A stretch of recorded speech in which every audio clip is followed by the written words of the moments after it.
comunicación peronista, el de otro partido, dijo que Lustó era la mucama de Cristina Kirchner por votar igual que el kirchnerismo, ¿no? Y el ministro de Interior, Guillermo Francos, dijo que es raro que un dirigente radical vote con el kirchnerismo, ¿no?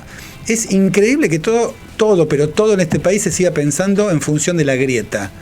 Yo creo que ya es una instancia superada en ese sentido, no es mancha venenosa el kirchnerismo para que todo el mundo diga el kirchnerismo esto, el kirchnerismo lo otro, ¿no? Como sinónimo de que todo lo que hace está mal. Entiendo que hay mucha gente, seguramente muchos oyentes, que han sido muy críticos de la gestión del kirchnerismo, o sea, con Alberto Fernández, Cristina Kirchner o Néstor Kirchner. Pero esto como argumento me parece realmente flojo, de vago. Decir, che, votaste como el kirchnerismo y ya automáticamente eso significa que votaste mal. En todo caso, decir, mira, votaste mal por esto, esto y esto, porque este decreto era bueno por esto, esto y esto. Pero bueno, es un poco la mecánica que tiene por estas horas la política. Recordemos que Lustó además es presidente de la Unión Cívica Radical, que él argumentó que votó en contra básicamente porque es inconstitucional. Tenés otros dirigentes como Luis Juez, que dijo, vos escuchabas el audio, dijo que es un desastre el DNU, que tiene agujeros jurídicos, que el gobierno no sabe de política, y vos decís el desenlace de toda esta argumentación es que vas a votar en contra. No, votó a favor. Y dijo todo esto. Es algo inentendible también, ¿no? En términos de convicción y argumentación. Bueno, Lustó se ha mostrado básicamente duro con el gobierno y con este decreto por muchas cosas. Tuiteó el otro día lo siguiente: entre las prepagas y las familias, el gobierno elige a las prepagas. Entre los laboratorios y los jubilados, elige a los laboratorios. Entre las petroleras y el trabajador, elige a las petroleras. Bueno, argumenta de alguna manera su voto negativo a este decreto de necesidad de urgencia. Uno después puede coincidir o no. Bueno, lo cierto es que el DNU habilita el aumento libre de las prepagas, algo que aquellos que tienen prepagas lo saben perfectamente, ¿no? Como un 100% en 2 meses. Habilita el aumento en los combustibles, y vimos que ha aumentado el combustible y las petroleras no le va nada mal. Y también libera el tema de los alquileres, ¿no?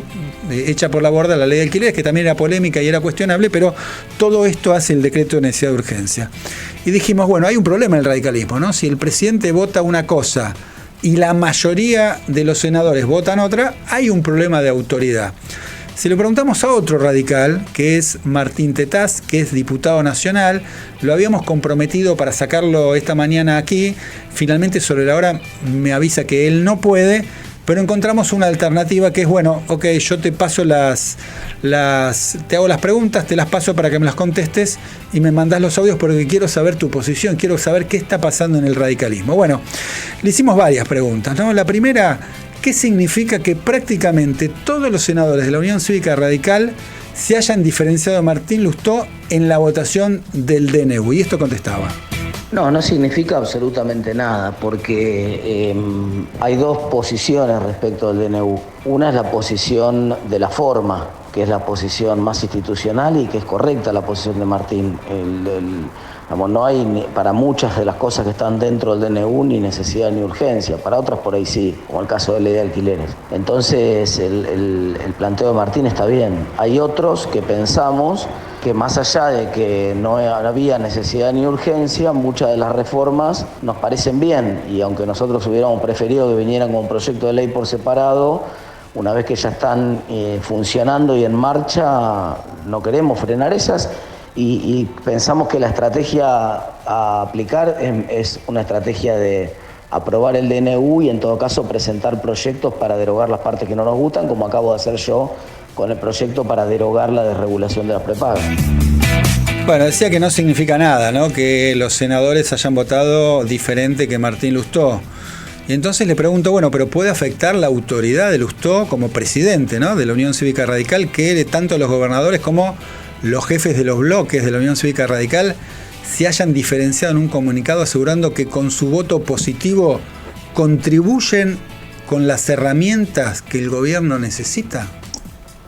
No, en absoluto, tampoco afecta, tampoco creo que el voto o la votación como se dio en el Senado y luego el comunicado de los gobernadores afecte en lo más mínimo a la autoridad de Martín, porque son planos distintos. Esto ya pasó en los 80, por ejemplo, está muy bien ilustrado en el libro de Juan Carlos Torre, las diferencias que había entre el plano del partido, el plano de los diputados en el Congreso y el plano del presidente de la Nación en el que tenía que gobernar. Es decir, una cosa es la responsabilidad de la gobernabilidad, donde puede haber una posición que es más pragmática, lógicamente, y el otro es el plano del partido, que puede tener, al no tener la responsabilidad de gobierno, una posición más ideológica. Así que no hay ningún problema con eso tampoco.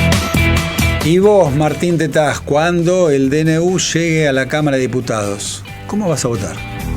Yo ya anticipé en numerosas oportunidades que voy a acompañar el DNU, que me parece que si yo pudiera tener dos votos para hacer, uno respecto de que pudiera votar en contra de la necesidad de la urgencia y otro para votar a favor de alguno de los contenidos del DNU, lo haría, pero hay que sintetizar todo en una sola opinión, por sí o por no.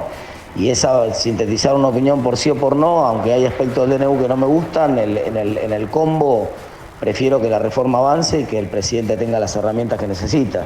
Y después, en todo caso, como te comentaba, mi estrategia es la de ir presentando proyectos para derogar los aspectos del DNU que no nos gustan y que no están funcionando.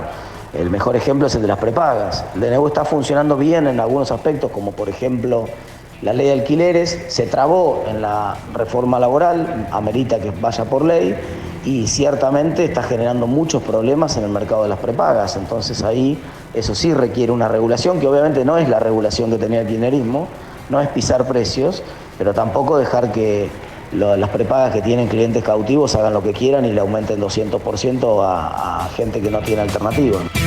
Bueno, con críticas, pero dice, yo lo voy a votar, a favor del decreto de necesidad de urgencia. Martín Tetaz, hay que ver qué hacen el resto de los diputados, ¿no? Como se ve, entre el radicalismo, no todos piensan lo mismo.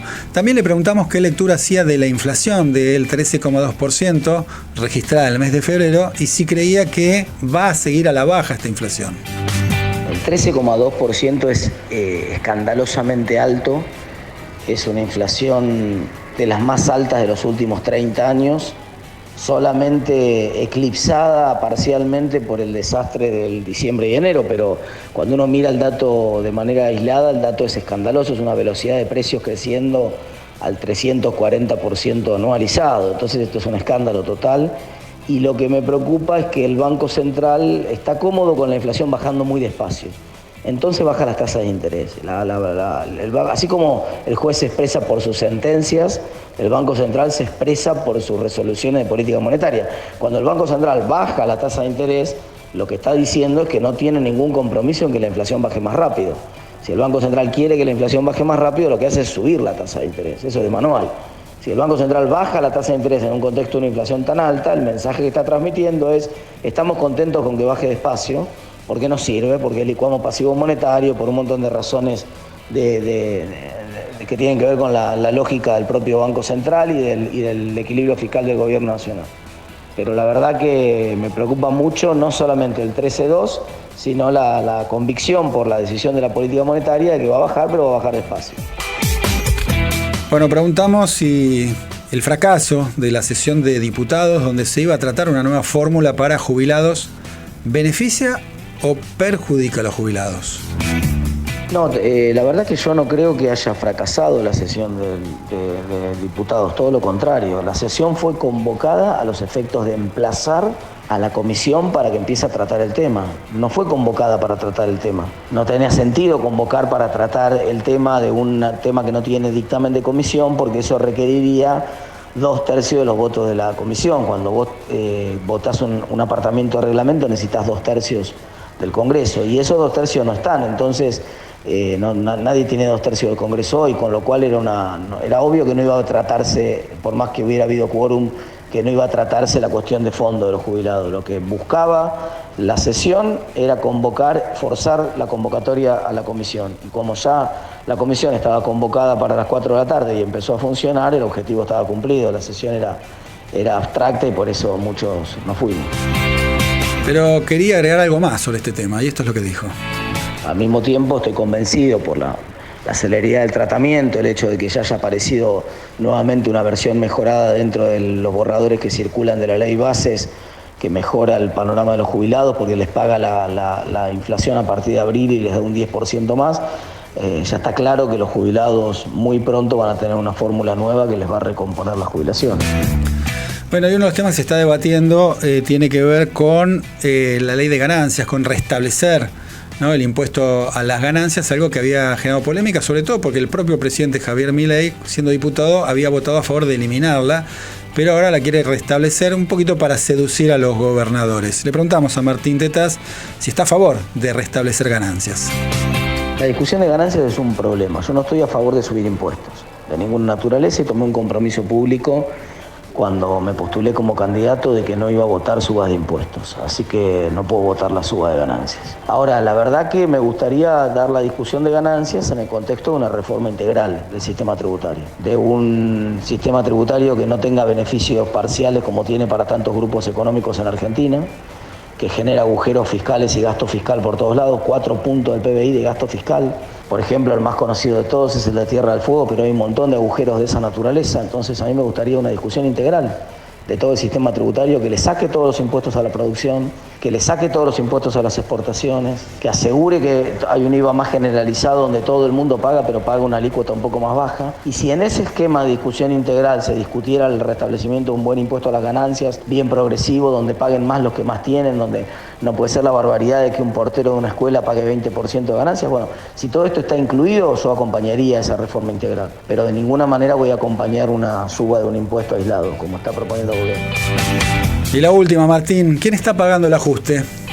Está bastante claro cuando uno mira los datos fiscales del mes de enero y los compara con los del año pasado, ¿no? En enero del año pasado, los gastos previsionales del ANSES, en todo concepto, llegaron a 1 billón de pesos. En enero de este año, 250% de inflación mediante, debieron haber sido 3,5 billones, para ser igual, y fueron 2,5 billones. O sea, 1 billón menos. Y el superávit fiscal del gobierno fue 1,1 billion. Así que el 90% del ajuste fiscal es licuadora de jubilaciones y licuadora de salarios públicos. Y eso es absolutamente insostenible, inmoral, inequitativo. Nosotros no estamos de acuerdo para nada en esa forma de hacer el ajuste fiscal y además es una ruptura de contrato electoral. Porque el contrato electoral no fue que el ajuste lo iban a pagar los jubilados, el contrato electoral fue que lo iba a pagar la casta. Y no lo paga la casta, lo están pagando los jubilados y lo están pagando los trabajadores.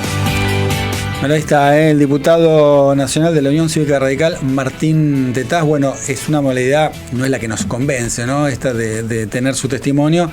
Está bueno el ida y vuelta y poder hacer alguna repregunta, pero bueno, en la urgencia, en la necesidad, ante la imposibilidad que tenía Tetaz de salir esta mañana, bueno, ayer a la noche hicimos este trabajo de ida y vuelta con las preguntas y con las respuestas. 8 de la mañana, 48 minutos. Diego Schurman te propone mostrar la realidad sin rodeos y sin concesiones.